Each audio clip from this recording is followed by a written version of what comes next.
So your mock draft. My mock draft. 2021, I tried to convince you to do the straight, like, what would Chris Simms do if you were the GM of every team? Right. And so you'll sprinkle a little bit of that in here, but this is what you think will happen. Yeah.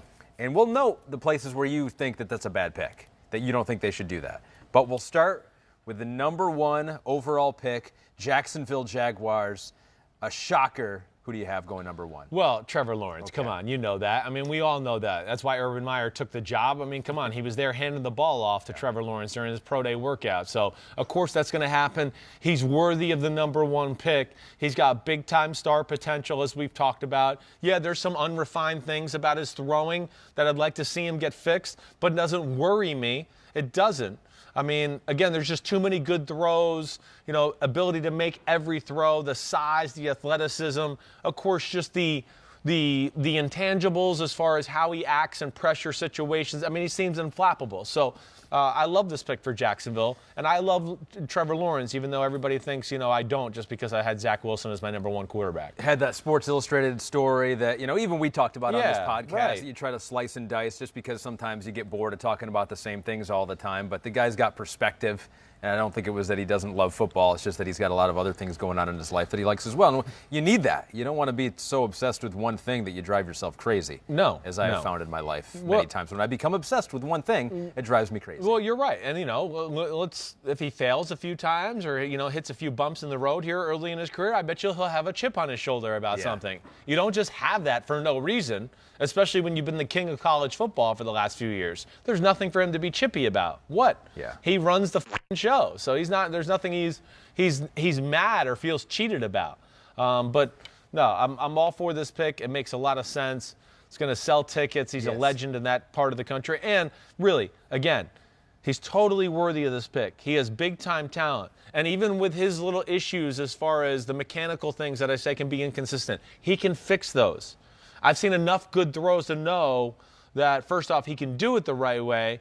But second off, like his issues aren't like Justin Fields, where I go, these ones I don't know if you could fix. These are like, just get the feet lined up the right way. Have a little bit more shoulder turn. They're minor things for Trevor Lawrence. And if he can fix some of those things, like he can have one of the most powerful arms in all of football, too. So number 2, you have a quarterback, I'm assuming, here as well. Zach Wilson going to the Jets, what everyone thinks here. You like Zach Wilson better than Trevor Lawrence. I do. But you think it's defensible to go Lawrence 1 and then Zach Wilson 2. I do. I do. I mean, again, Lawrence is the safe pick for 1. Yeah.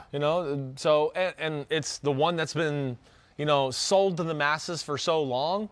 But I love, of course, Zach Wilson, the talent he brings. I mean, it's, anybody that was listening, it's Rodgers, it's Mahomes-ish. It's the most talented thrower in the draft. It's the most explosive arm in the draft. I would say,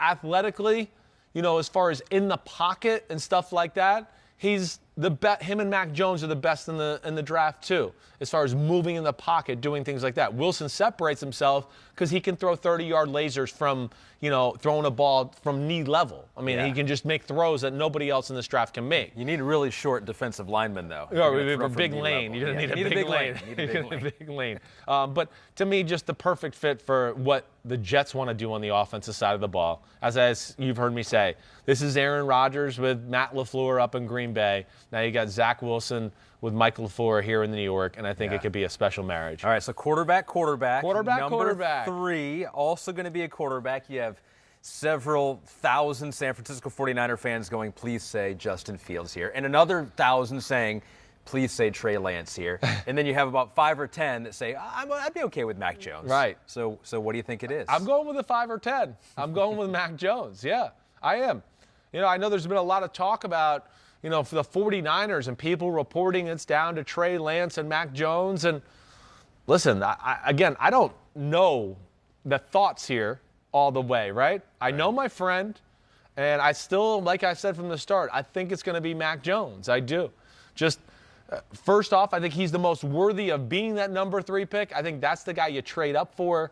And, of course, he's NFL ready this moment right away, let alone there's a lot of awesomeness about his football game.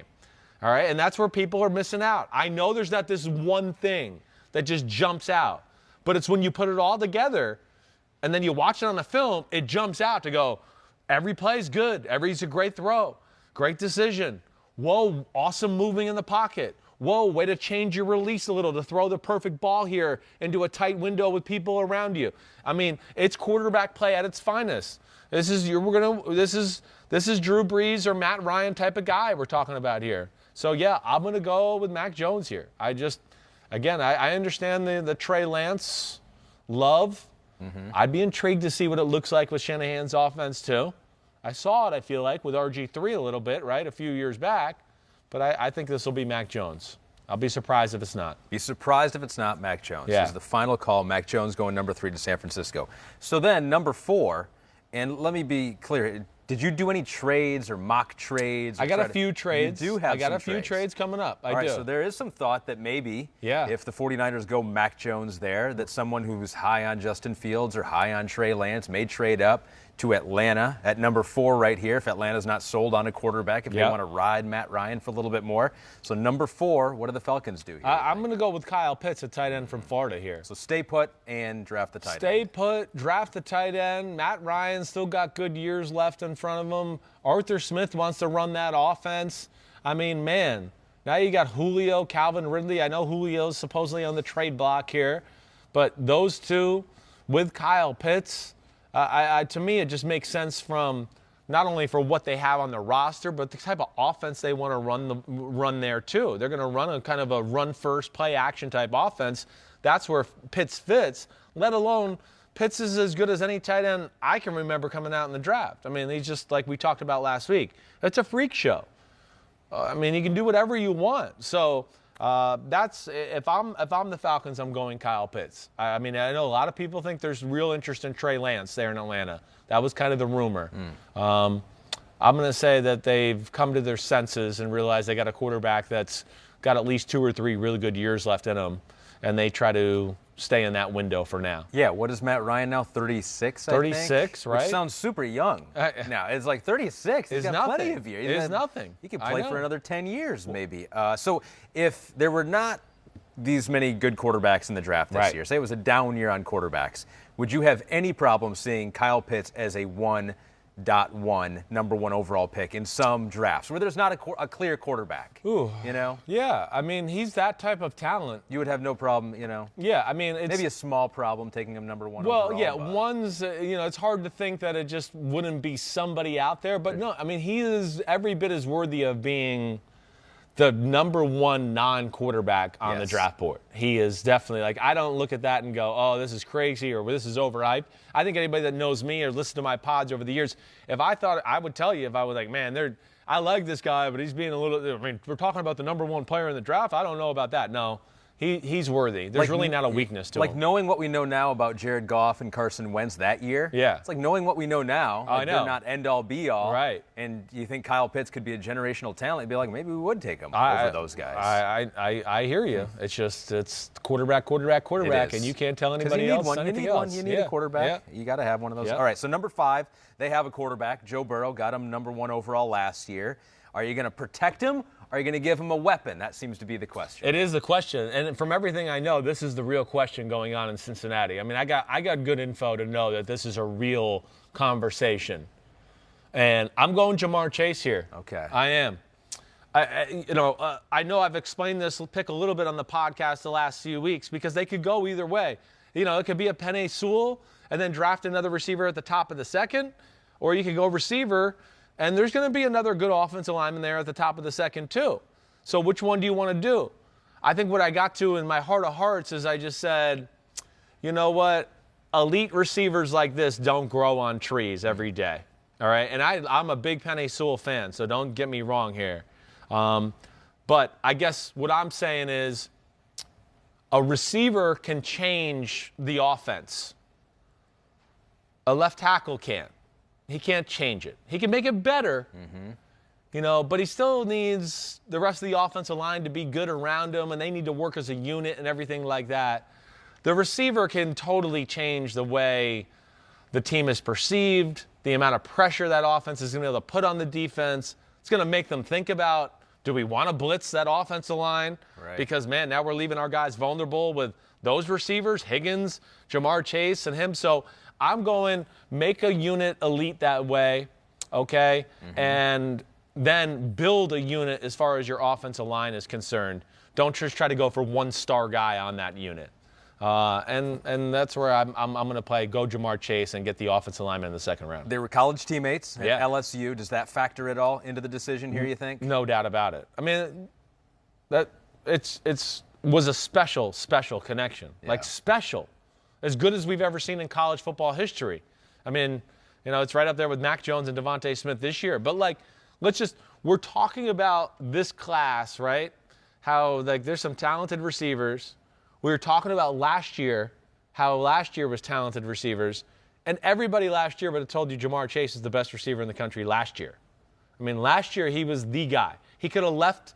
He's one of those few guys that could have been like, he can do 2 years in college and be a star in the NFL. We don't really need to do that whole 3-year thing. Yeah. He's a man. Which is what he got, basically. Is what he got. Is basically what he got. But yeah, college. I'm a huge fan. I think he's gonna be a star in the NFL. So number 5, we got JaMarr Chase hooking up with his college teammate Joe Burry. Joe Burry, the old Burry.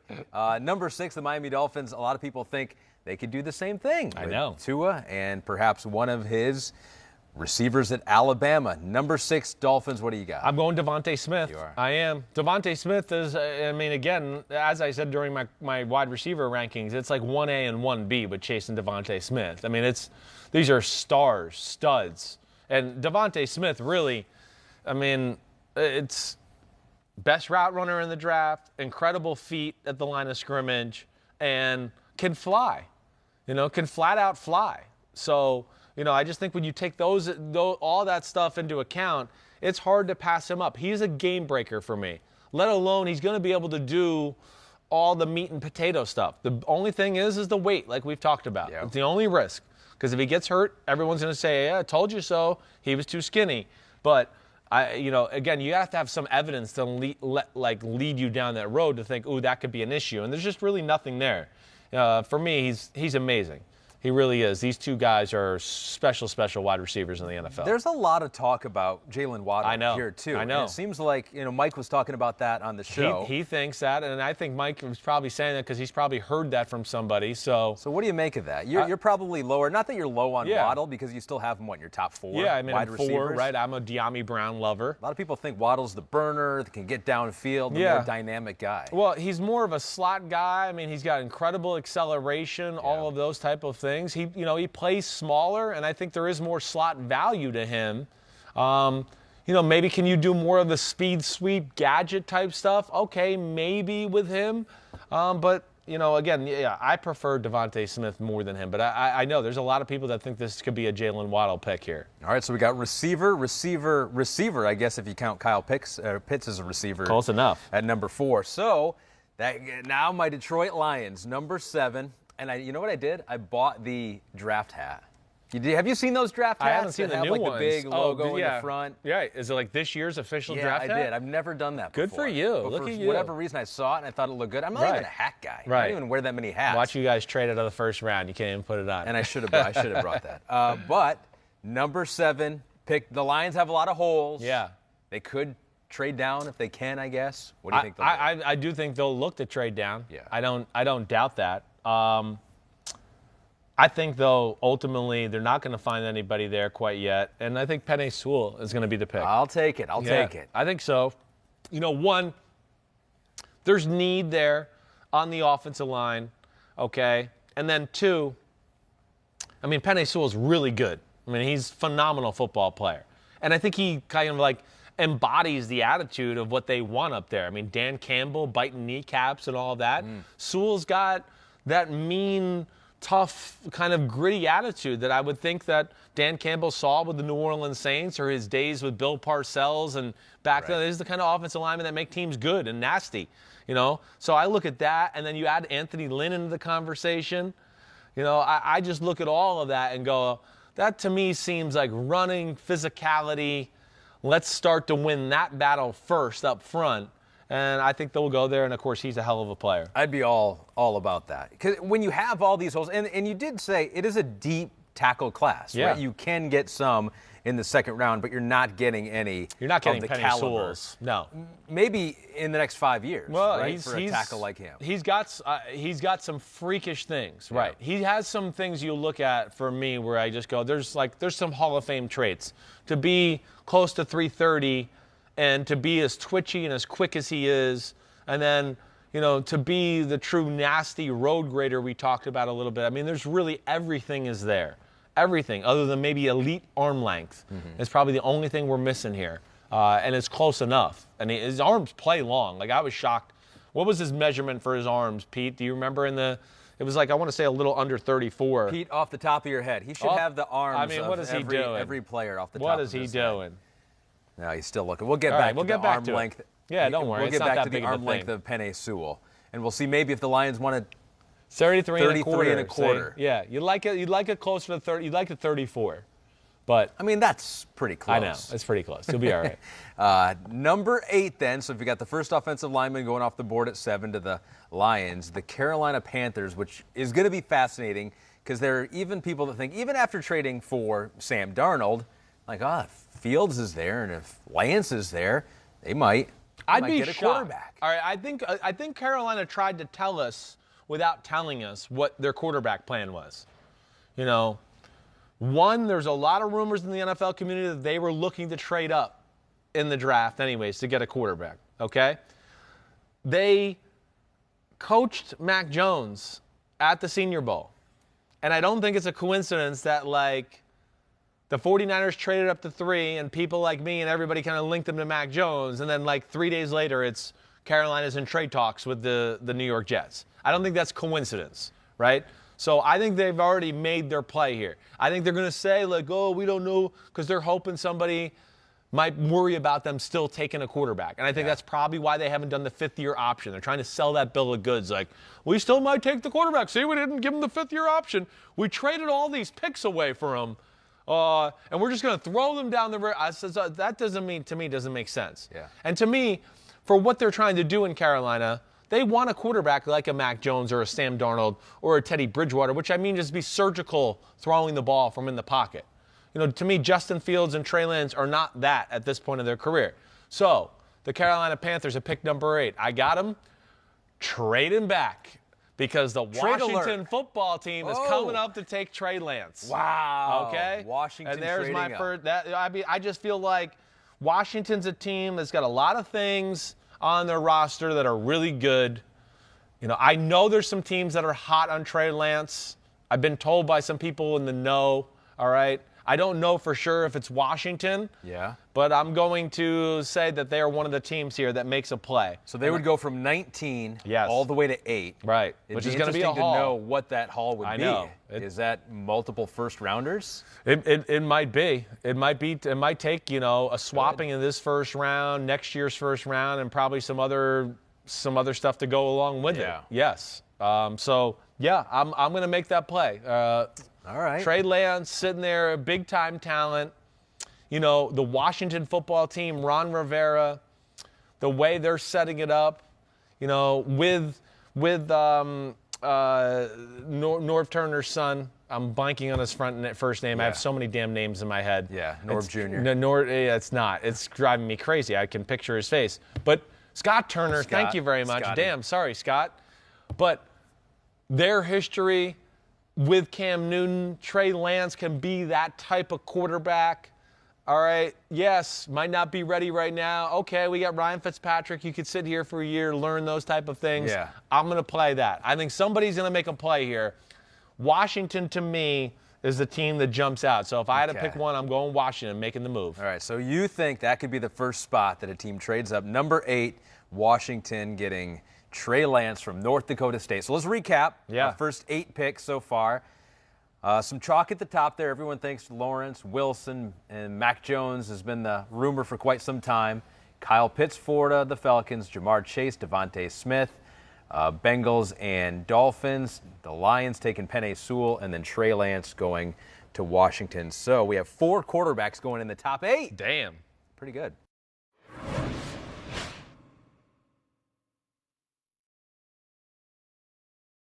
Hi, I'm Mike Tirico, and thanks for watching. Make sure to hit subscribe for the latest news and highlights from NBC Sports.